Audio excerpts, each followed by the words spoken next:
Welcome back. I'm Kim Bailey. She's Juliana Osborne, and this is Inside Exec. Today we're talking to another of our international guests. It's Ken Wentworth, and Ken is joining us to talk about being an achiever. Just as a bit of background, I'll flick through to another screen that tells me that Ken has a very unique background.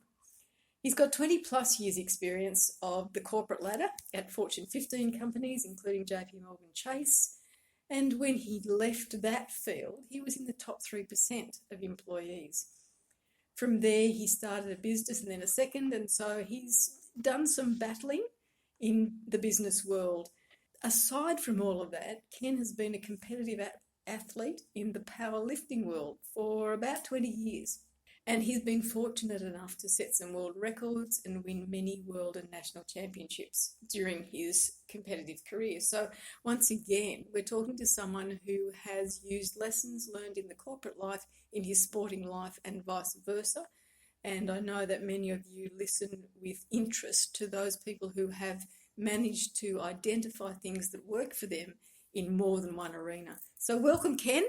Thank you. I'm really happy to be here. It's an interesting podcast, and I'm happy to be part of it. Thank you. What we had down as the first thing to talk to you about was the idea of the most important lesson that you learned when you were climbing the corporate ladder. Yeah, that's a tough one, actually, a little bit. There's two things I guess I would mention. I'll do 1A and 1B. How about that? Yeah, sure. The first thing, and actually I learned this unknowingly somewhat, while I was in college in my undergrad. I had an internship with a really smart guy. Had a lot of respect for him and asked him some of his advice. And his advice at the time was take every single communication class you can because it will help your career. And so as electives, I was taking all these, speech classes and written classes and things like that. In the meantime, all my friends were taking bowling and billiards and things as such, and getting easy A's and padding their GPA. And here I am, struggling up late in the middle of the night writing speeches and things like that. However, fast forward, that's some of the best advice I think career-wise I ever got, because I ran into some folks, that were really smart people, but they just weren't able to effectively communicate their knowledge base or their expertise, and that really held back their career. Yeah. And so that was a really, really important thing that I learned personally in my career that I think helped set me aside. When you're in a competitive, your Fortune 15 company, and there's a lot of really smart people there. And so just being smart, being intelligent, working hard is not enough to set you apart because it's so darn competitive. So, those communication skills I found were really, really important. And the second one I'll mention, I guess 1B I would mention is, and I can't recall who had this quote, but you can't beat someone who never quits. And I think that's really, really important. If you're continually, you're committed to whatever it is that you have as a goal, you just never quit. You're relentless. You are not going to stop. You are not going to rest until you reach that goal. And I think a lot of people talk that talk, but too small of a percentage of people actually walk that walk on a regular basis. Yeah. And I think those two things were very, very important as I was climbing the corporate ladder. That's excellent. Actually, you covered two of our favorite topics already. One of them, you identified the person that you met early in your career that I would refer to maybe as a mentor for you. You recognized that yourself early in the piece and took advantage of it, and communication. That's excellent. So would you advise people to listen more to when they're starting their career to people around them that they've been there before them? Yeah, absolutely. So it's funny. I recently did an interview on a different radio show, and I honestly had never realized this before, because we started to get into this exact topic of having mentors and mentorship. And I had mentored people myself throughout my career, especially after I had some experience and felt like I could really add value and help folks. But I didn't realize that I hadn't really considered ever having a mentor until I was ready to leave the corporate world. And that's when I kind of reached out and got a mentor. But I was really wrong, because as I look back throughout my career, in my personal, professional, sporting career, every time I came up with faced a new challenge, I always found the mentor. I guess I never really thought of it as a mentor, but I would find someone in the field that I was trying to get better at, or, enhance my skill set, expertise, etc. I would find someone who's been there, done that, and pick their brain and learn from them. I mean, you don't have to recreate the wheel. You might as well take advantage of the fact that there's people there that have forged a path already, and it's a path you may be able to follow. You might be able to avoid some of those proverbial bumps in the road along the way. Sometimes they can steer you around those. And this is a perfect example of that. I would have taken those same bowling and billiards classes to get A's and make my GPA better, instead of taking the more challenging communication classes and things like that. But looking back, like I said, it was absolutely spot on advice. And that's exactly what I mean. I do it today. I even in my businesses that I have now, as I'm continuing to grow and reach out in new different areas, I find people who are experts in those areas, and I reach out to them. And here's the thing, one of my favorite quotes of all time is a Steve Jobs quote. He said, "If you don't ask, the answer is always no." Yeah, and it's so true. Yeah. I mean, so when I started my radio show, I have a radio show as well. And when I started it, I thought, oh my gosh, I got to get really good at this. So this is a perfect anecdote to what we're talking about. Mm-hmm. And so I reached out to 4 national radio show hosts here in the United States. And I thought, what's the worst they're going to tell me? They're going to say, I don't know who you are. I'm a celebrity. I don't need to talk to you, and they'll tell me no. Well, guess what? All of them responded. I ended up on the phone with 2 of them. I emailed back and forth with one of them. I got great advice from people who are, super successful in the radio business, have nationally syndicated radio shows, just because I reached out and asked. Yes. Mm-hmm. And it helped me avoid, I think, and hopefully get much better as a radio show host, much quicker, as opposed to trying to just learn it on the fly through the school of hard knocks. It's good. In all of that, we have a question that we often ask our guests about the difference between a mentor and a coach. Now, because you've had that sporting side of things as well, do you see very much difference between the 2 roles? Honestly, I don't really delineate much of the difference between the 2. No, I guess if I had to if someone really pressed me on the issue, I would say probably a coach is a little more hands-on. I would envision them to be a little more hands-on. Yep. But even as I got into the powerlifting world, I did that exact same thing. I found someone who was really successful, and I started training with them and learned their ways. And then as I continued on, I found other folks. I found someone who was based in California. I'm in Ohio. It's about a 4.5, 5-hour flight on the other side of the United States. I found someone and reached out to them and said, hey, could I come out and fly out on a Wednesday and train with you for 4 or 5 days and leave on a Sunday? Yeah. And I just want to pick your brain. I want to train with you. I want to see your mindset. I want to see how you do things, why you do things, all that. And I went out and did that and learned a ton in that 5-day period or whatever it was, just because of that. Again, the coaching, the mentorship. But I don't really delineate much of a difference between the 2. I think they're, in my eyes, somewhat synonymous. Just along those same lines, you're quite confident about asking for the things that you want to learn, that you want to know about. When you do get a no, how do you deal with that?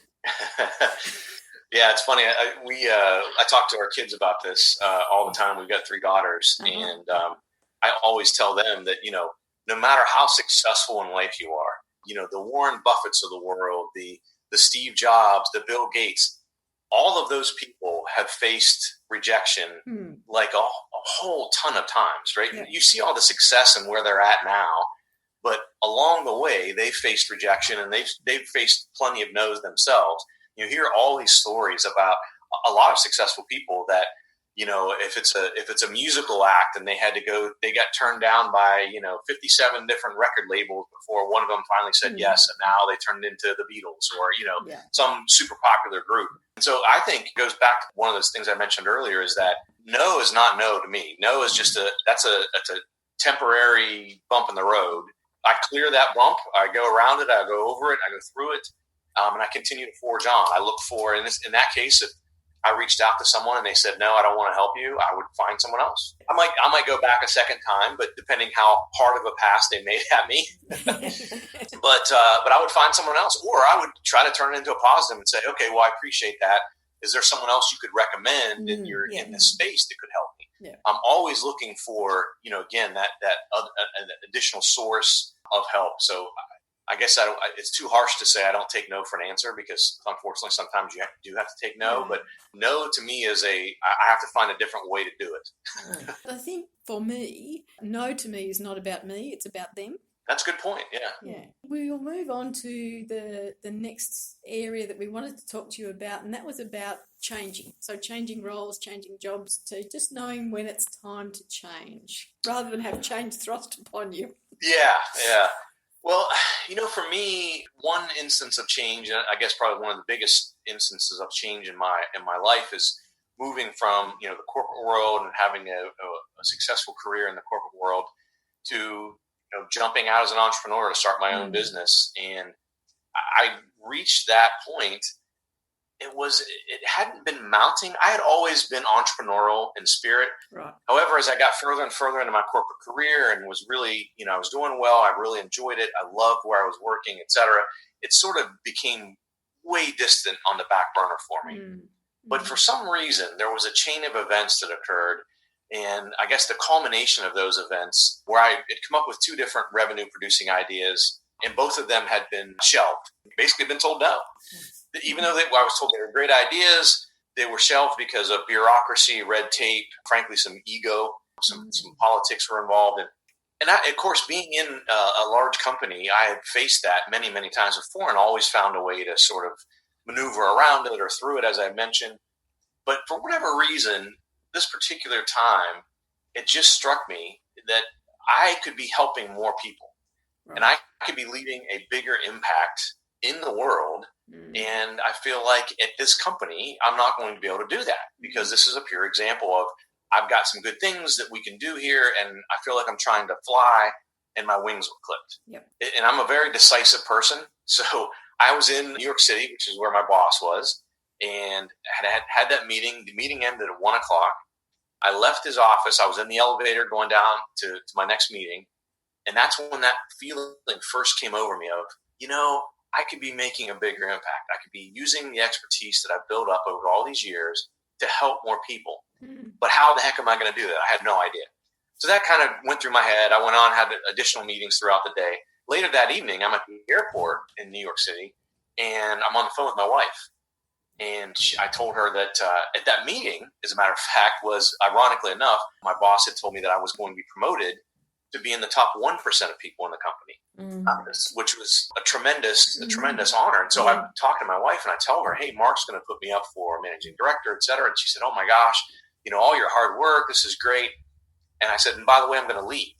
And my wife said, oh, you have to go? Your plane is taking off? And I said, no, I'm going to resign. And she said, what? I said, yeah, I'm going to resign. I've determined that I'm going to resign. And she said, did you get to the airport early? Have you been having drinks? And I said, no. And she said, well, I'll tell you what, why don't you take a nap on your plane ride home, and then we'll talk about it when you get home. But once I got home and explained to her what I was thinking and why I was feeling that way, she fully supported me. And, I started trying to think about what would that next thing look like for me? Because again, I had no idea. Mm-hmm. And so, that was an interesting point that, again, for some reason, those chain of events that culminated with those just feeling like I could do more. I could be doing more to help people, and I'm not going to be able to do it here. Yeah. So you had an idea and you had some vision. Did you then walk into it with a more developed vision, or did you fly by the seat of your pants, as we say? Well, no. So again, it's ties right back into what we talked about a little bit earlier. I found a mentor. Officially found a mentor because I was trying to figure out what I wanted to be when I grew up, because I had no idea. I just knew that there was a way I could utilize my expertise and my skill set to help more people. I knew there was. I knew there was something, calling me out there. Yeah. I just didn't know in what form it would be. So I didn't even know, because I was so wrapped up throughout my entire career in the corporate world, I didn't even know that what I do now was a thing, so to speak. Yeah. So I found a mentor. We sat down and had it sounds really obvious now, but it was a tremendously powerful meeting, and where he has a really large conference room in his building. And we went in, and he's got one of this conference room that's very large. It has a whiteboard from an entire wall. It's probably 15 feet wide. And he went all the way to the left side of the whiteboard. And he said, okay, we're going to figure out what you're going to do. And I said, okay, that sounds great. He said, what was the first job you had? And I said, well, when I got out of college. He said, no. The first job you had when you were a little kid, maybe, were you mowing lawns? Anything like that? What was the first job you had? So we literally started back from when I was a paper delivery boy when I was 12 years old. And he said, tell me 3 things you loved about that job and 3 things you hated about it. And we went from the left side of that whiteboard all the way over to the right side with every single different position I'd ever had in my entire career, and went through 3 things you liked, 3 things you didn't like. And then when we were done, we went back and looked at what are the commonalities amongst all these positions. And again, it sounds very obvious now. And as I sort of outline, I think to myself, gosh, why didn't I think of that myself? But nonetheless. I don't think you can do it for yourself, though. I think you've got to have someone who triggers those thoughts, because you're so busy classifying the information if you're doing it yourself that you can't be honest about thinking about those things in your history. Yeah, no, that's a good point. And so he said, we have to done, and he said, okay, well, we need you to get in a position where you can do a job that has these 3 things and does not have these 3 things. And I said, well, that's great. What the heck is that? That sounds all great. That's great, Sam. I'm glad we went through this exercise, but I don't even know what job is that. And he said, well, you need to be a CFO for, 6 or 8, 10 businesses. And I said, well, how the heck do you do that? Being a CFO for one business is a 60-hour-a-week job. So how the heck do you do that? He said, no, you do it on a fractional basis. You do it on a part-time basis. So, you have these small business owners that are really good at whatever it is their expertise. They're really good at making widgets. They're really good at, whatever it is, their field service. They're a very good plumber, an electrician, etc. But maybe they're not as strong on the business side of things. They know how to be a plumber. They know how to make those widgets. They just don't understand the business side as well. And you can help them with that because you do understand that side. And I did, again, I'd never even heard of that. Did some research and figured it out, got my first client, and literally it was a huge light bulb moment, an aha moment, as they say. Yeah. About 2 weeks in, my first client, and I was just driving home from the client that day to back home, and it just hit me. I'm like, this is 100% with certainty what I am supposed to be doing. Yeah. Now that we've got to that point in Ken's career, we might take a break in our discussion with him. So join us again for part 2. But for now, I'm Kim Bailey. She's Fuliana Osborne. We are talking to Ken Wentworth, and this is Inside Exec.